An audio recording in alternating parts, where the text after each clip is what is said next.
Yang terhormat Bapak-bapak, Ibu-ibu, salam Pancasila. Bapak-bapak, Ibu-ibu yang melihat video saya ini, tolong jangan lupa subscribe, like, dan di-share. Sifatnya gratis. Saya akan mengomentari perintah tindak tegas demo buruh terkait dengan Omnibus Law. Jadi sekarang sejak beberapa hari yang lalu, di mana para buruh sudah melakukan demonstrasi di mana-mana, dan juga tingkat demonstrasinya ini juga sudah masuk ke dalam tingkat pengrusakan sarana umum, dan juga menimbulkan kesulitan bagi masyarakat orang lain berkomunikasi atau berlalu lintas di tengah-tengah masyarakat, sehingga sudah banyak pengerusakan daripada sarana umum yang dipakai oleh masyarakat pada umumnya.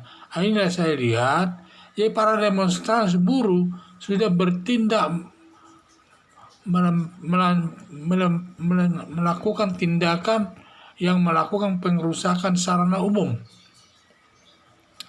Berdasarkan hal tersebut, lewat daripada pemerintah Presiden Joko Widodo lewat Menteri Mahfud MD telah memerintahkan kepada aparat penegak hukum termasuk polisi dan militer agar bertindak tegas dan semua masalahnya diselesaikan sesuai dengan hukum yang berlaku dan diproses masalahnya sampai ke pengadilan. Jadi bila nanti atas tindakan polisi dan militer berakibat buruk ada yang mati ataupun terluka berat oleh karena tindakan militer atau polisi, tidak bisa disalahkan, dipidanakan, karena dia melakukan itu untuk membela negara kesatuan Republik Indonesia.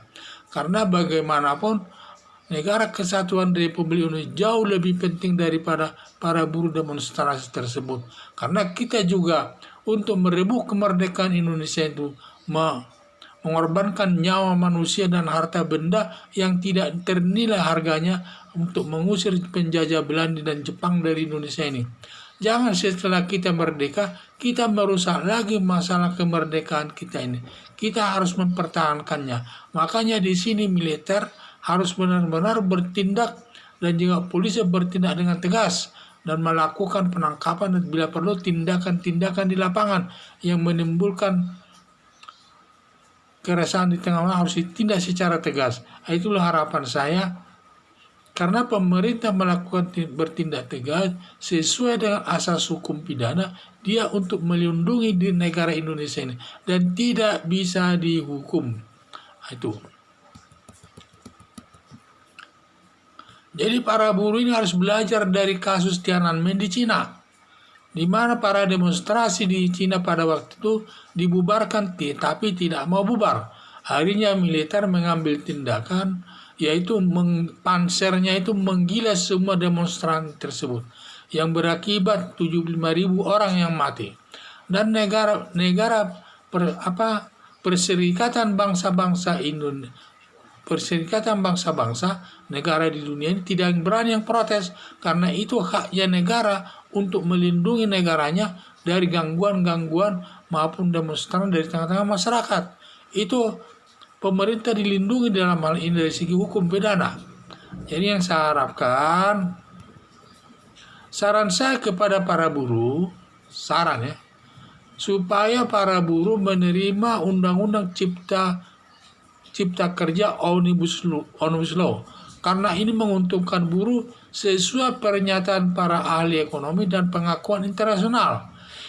Jadi masyarakat internasional juga mengakuinya, berarti Indonesia telah mengikuti peraturan seperti yang berlaku di negara lain dan untuk bisa bersaing juga dengan negara-negara lain. Pemerintah, terutama dalam pemerintahan Joko Widodo ini, tidak mungkin menjerumuskan rakyat Indonesia, terutama para pekerja tersebut. Jadi semua itu murni niat bagus daripada pemerintah Jokowi untuk menciptakan lapangan kerja tersebut, sehingga dibuatlah undang-undang itu.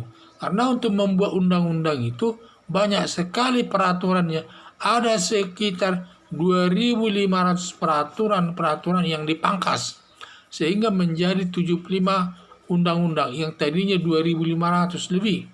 sehingga jadi 2.500 pasal-pasal saja. Ini tujuannya untuk mempermudah dan menghilangkan kebiasaan korupsi di tengah-tengah masyarakat. Jadi ini saya lihat tujuannya untuk kebaikan daripada bangsa Indonesia ini. Jadi Undang-Undang Cipta Kerja ini lebih diutamakan, Undang-Undang Cipta Kerja ini lebih diutamakan untuk pekerja pemula yang baru. Karena tiap tahun pekerja baru ini bertambah kurang lebih 3 juta orang. Nah, itulah saran saya, bila tidak bisa para buruh menerima Undang-Undang Cipta Kerja agar dibuka di Mahkamah Konstitusi, di Mahkamah Konstitusi.